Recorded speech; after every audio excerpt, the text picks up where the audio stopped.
Muchísimas gracias, Lidia. Y ahora es momento de hablar un poco de salud. Y para eso, ya está como todos los jueves, nuestro amigo el urólogo Andrés Hernández Porras. El día de hoy nos trae un tema muy interesante, con muchas preguntitas. Es el trasplante del riñón. Doctor, buenos días. ¿Cómo está? Bien, gracias, Ángel. ¿Cómo estás?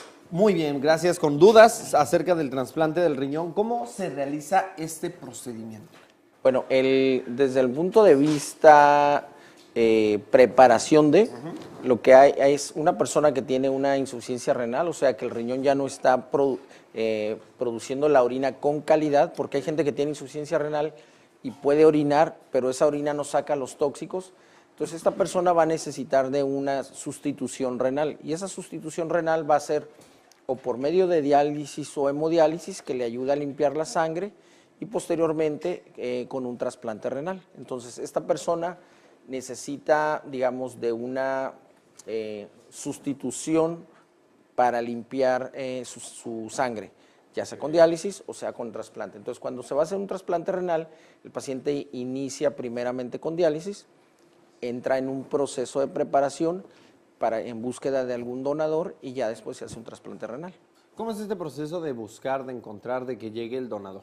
Por ejemplo, cuando hay una persona que tiene familiares o algún amigo que sea compatible, le puede donar un riñón, pero se le tienen que hacer exámenes. Por ejemplo, la compatibilidad, parte de ella es el que sean del mismo tipo de sangre.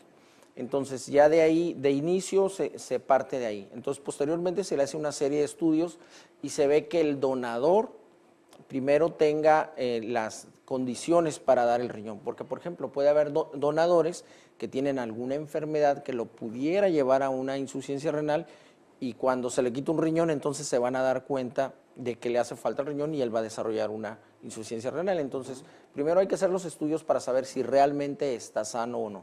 La otra cuestión es si no tiene alguna enfermedad que pudiera transmitir al receptor. Hay que tomar en cuenta que el receptor es un paciente que tiene depresión en su inmunidad, o sea, su sistema de defensas está muy bajo, entonces puede desarrollar alguna infección mucho más fácil. Entonces, existe una serie de estudios en donde estudiamos al donador y para tratar de evitar este problema hacia el receptor.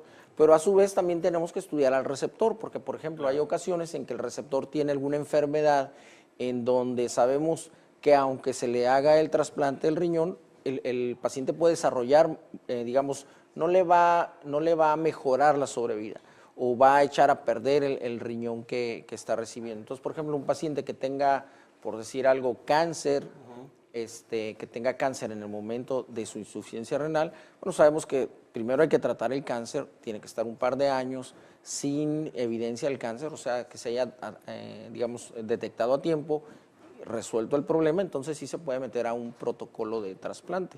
Pero antes de ese tiempo, bueno, hay que evitar el trasplante, puesto que hay que proteger al donador.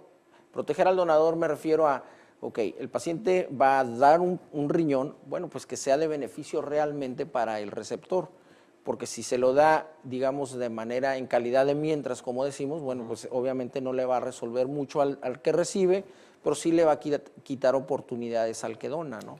Entonces, ese es en el caso del donador que llamamos vivo.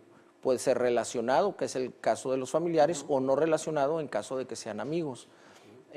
También se puede recibir un riñón del donador de cadáver.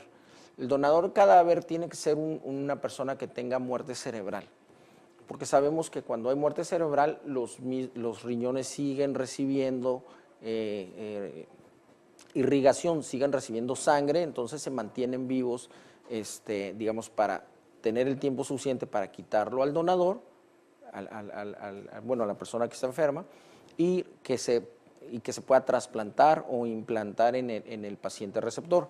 Esto es porque, por ejemplo, si una persona fallece por un infarto, pues entonces se va a detener la llegada de sangre, entonces los órganos van a digamos, lastimarse, entonces al momento de tomar los órganos, bueno, pues ya no le van a funcionar. Claro. Esto hablando específicamente del riñón, ¿no? De cadáver. Oiga, doctor, de las personas que tienen insuficiencia renal, ¿todas son candidatas a este proceso, al trasplante de riñón? Bueno, la gran mayoría, porque por ejemplo, si, como comentábamos, Si la persona tiene alguna enfermedad en donde sabemos que aunque se le trasplante el riñón no le va a dar una sobrevida adecuada, bueno, no tiene caso someterlo a otra cirugía en donde, por ejemplo, lo vamos a someter a medicamentos que le bajen más las defensas. Entonces son pacientes que están inmunodeprimidos por su enfermedad, aparte les vamos a dar medicamento que los va a inmunodeprimir más, entonces eso los hace más susceptibles a infecciones. Entonces eso pudiera, digamos, empeorar la situación de este paciente. Entonces aquí hay que tomar en cuenta la cirugía de trasplante renal es una cirugía muy grande en donde se le somete al paciente a un estrés considerable y eso hace, bueno, que haya ciertos riesgos aparte de su enfermedad de base, ¿no? Okay. ¿Qué cuidados siguen después del trasplante de riñón?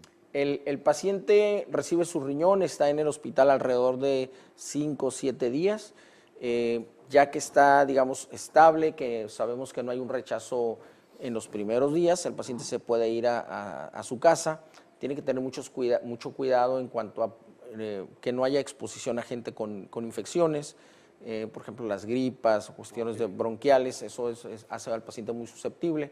El paciente se va con los medicamentos, con los inmunodepresores, con antibiótico, con una serie, digamos, un panel bastante considerable de medicina.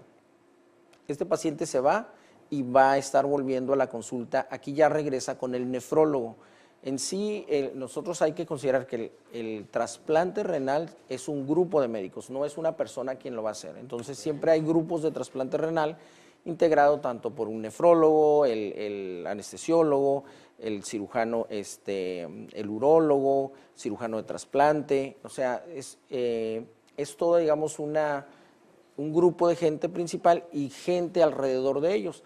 El neurólogo, el gastroenterólogo, que son médicos que van a evaluar tanto al donador como al receptor antes de la cirugía, ¿no? Pero sí es un grupo que trabaja acorde y cada quien tiene su función en un momento dado, ¿no? Entonces después, ya que se va el paciente, el nefrólogo es el que guarda, digamos, aquí el seguimiento totalmente. Perfecto, pues ahí está la información acerca del trasplante del riñón, todos los cuidados y cómo se lleva a cabo este proceso. La verdad es un tema muy interesante y yo le invito, si usted tiene todavía dudas o quiere hacer una consulta personalizada con el doctor, ¿en dónde se pueden poner en contacto?